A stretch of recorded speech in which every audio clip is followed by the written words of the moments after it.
Everyone, आप सभी का बहुत बहुत स्वागत है मेरे चैनल बीएल स्टोरी टेलर पे। और गाइस, पिछले दिनों मैंने छुट्टियां ली हुई थी, तो मैं आप लोगों को कुछ चीज़ें दिखाना चाहती हूँ कि मैंने वो छुट्टी क्यों ली हुई थी, ताकि आगे चल के कोई मुझे एक्यूज़ ना करे कि मैं अपनी शेड्यूलिंग को ठीक से नहीं रखती।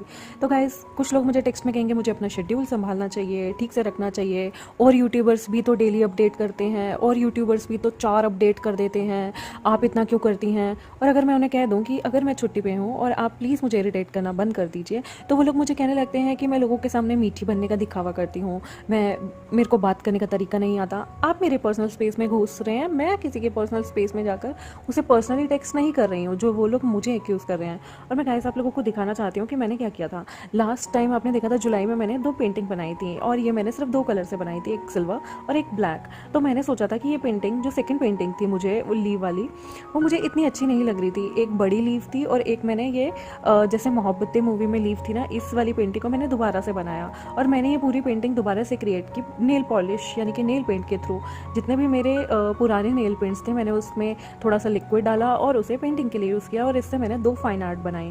और उसके बाद एक पुराना ड्रीम कैचर मेरे घर में पड़ा था गाइस, और ये जो ड्रीम कैचर था ना, ये मेरी सिस्टर लेके आई थी कहीं से, और ये बहुत ही ब्यूटीफुल सा ड्रीम कैचर था जिसका मुझे फेंकने का बिल्कुल भी दिल नहीं कर रहा था। तो मैंने क्या किया, मैंने इस ड्रीम कैचर के जो पुराने पंख थे उन्हें काट दिया था। और उसके बाद मैंने मेरे पास बहुत सारी क्रिस्टल की माला थी जिन्हें मैंने काट कर पहले एक सेट बनाया था, लेकिन किसी वजह से वो जो सेट था मैं उसे रेगुलर वेयर किया करती थी, लेकिन उसका धागा कोई कट गया था, किसी चीज़ में आके अड़ गया था, तो वो मोती बिखर गए थे। तो वो मोती मैंने एक साइड रख दिए थे, जिसको असेंबल करने में कम से कम मुझे 2 घंटे लगे थे, क्योंकि मैंने एक एक मोती अपने हाथ से चुन के असेंबल किया, साइड में रखा, और उसके बाद मैंने उनका डिज़ाइन बनाकर एक वॉल हैंगिंग क्रिएट करनी चाहिए ओल्ड ड्रीम कैचर पे, जो कि ये ब्यूटीफुल सी आप क्रिस्टल वाली हैंगिंग देख रहे होंगे। ये मैंने ही अपनी वॉल डेकोरेशन के लिए यूज़ की, और इसे बनाने में भी मुझे लगभग 8 घंटे लग गए थे, और मैं सुबह के 5:30-6 बज गए थे जब मैं इसे कंप्लीट करके हटी थी। इसलिए मैं एक दिन का पूरा रेस्ट आती थी, क्योंकि इसे बनाने में मैं कभी कहाँ बैठ रही थी, कभी कहाँ बैठ रही थी, पूरे बेड पे मैंने काम को फैला रखा था,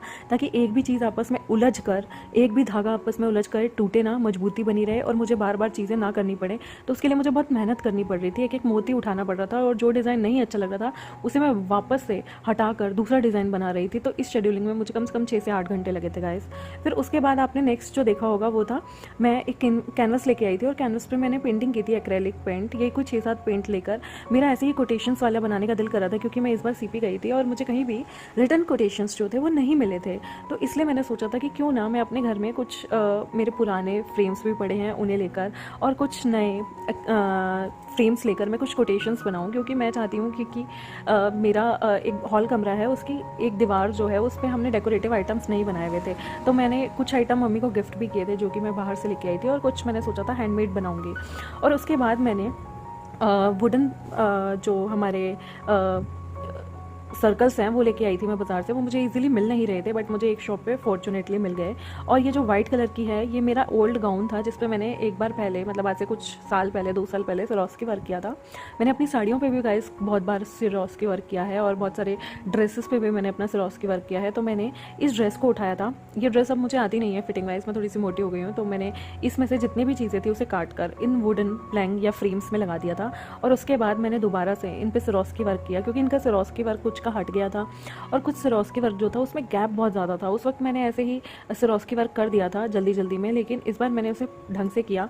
मैंने एक एक चीज़ को ढंग से सेटल डाउन किया, एक एक चीज़ मोती अपने हाथों से लगाया, और इसे लगाने में बहुत टाइम भी लगता है, झुक के भी काम करना पड़ता है, गर्दन भी दुखती है, काम भी करना पड़ता है। और लोग बाग कहते हैं कि शायद मैं बहुत फ्री वेली बैठी होंगी और मुझे अपना शेड्यूल मैनेज नहीं करना आता। तो उन लोगों को मैं बता दूं कि एक एक चीज़ यहाँ पर मैं खुद से अपने हाथों से कर रही थी। और ये ब्यूटीफुल से पैटर्न जो हैं वो कोई मुझे सामने से नहीं दिख रहा था कि मुझे कैसे बनाना है। ये ब्यूटीफुल से पैटर्न मैं खुद अपनी इमेजिनेशन के दम पर बना रही थी। जो अच्छा नहीं लग रहा था उसे हटाना भी पड़ रहा था, और इस चीज़ में टाइम भी लगता है। एक एक मोती अपने हाथ से पकड़ कर उसे पेस्ट करना ये कोई ईजी टास्क नहीं है, कभी कभी मोती छूट भी जाता है। और ये ब्यूटीफुल सा पैटर्न, एक नहीं 3 वुडन जो है ये सर्कल्स मैंने यहाँ पर क्रिएट किया, और उन तीनों वुडन सर्कल्स जो थे उन पे मैंने धीरे धीरे करके सारा काम किया। और सिरोस्की वर्क बहुत ही ब्यूटीफुल लग रहा है गाइस। वीडियोस में शायद ये इतना ब्यूटीफुल नहीं लग रहा हो, बट रियलिटी में ये इतना ब्यूटीफुल है कि मेरी खुद की सिस्टर ने इसका ऑर्डर दिया है कि मैं उसके लिए भी ये सारी चीज़ें बनाऊँ, क्योंकि सारे हैंडमेड प्रोडक्ट्स हैं और ईजिली हैं। फिर मैं बाज़ार गई, बाज़ार में मुझे ये जो साटन वाली मैक्रम है यही मिली गाइस, क्योंकि यहाँ पर मैक्रम कोई रखता नहीं है, और कॉटन वाली मैक्रम तो बिल्कुल भी कोई नहीं रखता। तो मैं ये लेके आई थी, और मैंने इसे एक प्लास्टिक का मैं इसके लिए सपोर्टर लेके आई थी, क्योंकि लकड़ी का सपोर्टर उन्होंने कहा था दीमक लग जाएगी, तो आप लकड़ी का मत लीजिए, प्लास्टिक का लीजिए। और उसके बाद मैं धीरे धीरे करके अपने हाथों से ये सारी डिज़ाइन बना रही थी, और इसे बनाने में मुझे कम से कम 3 दिन लग गए। मुझे आइडिया नहीं था पहले कि मुझे जो है इसकी लेंथ कितने लंबे लंबे जो हैं इसके धागे रखने चाहिए, या कितने लंबे लंबे इस रस्सी को रखना चाहिए। तो इसलिए जो मैं शेड्यूल मतलब जो मैं डिज़ाइन बनाना चाहती थी वो मैं बना नहीं पाई, क्योंकि मुझे आइडिया नहीं था। और उसके बाद जब मैंने इस डिज़ाइन को बनाया तो कम पड़ने की वजह से मैंने इस डिज़ाइन को हाफ में ही एंड करके जैसे तैसे इसे फिनिशिंग दी।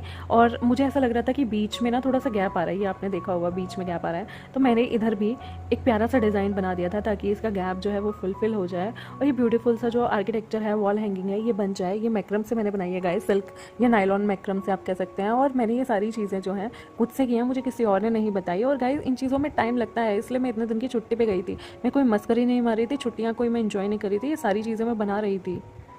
आई होप आप लोग समझ गए होंगे कि मैंने किस लिए जो है छुट्टी ली थी। और अगर जिसे नहीं समझ में आ रहा तो सॉरी यार, अगर आपको नहीं समझ में आ रहा। और अभी भी मेरे पास बहुत सारे प्रोजेक्ट्स पड़े हुए हैं जिन पे मुझे काम करना है, क्योंकि मुझे ऐसा लगता है कि आपका ये स्ट्रेस रिलीवर होता है, तो आपको काम करना चाहिए। और अगर जो मुझे अच्छा लगता है मैं वो काम करना चाहती हूँ, और मैं उसे प्रेफरेंस भी दूंगी। और इसके लिए मुझे दूसरों से राय लेने की ज़रूरत नहीं है कि मुझे पहले क्या करना चाहिए और क्या नहीं।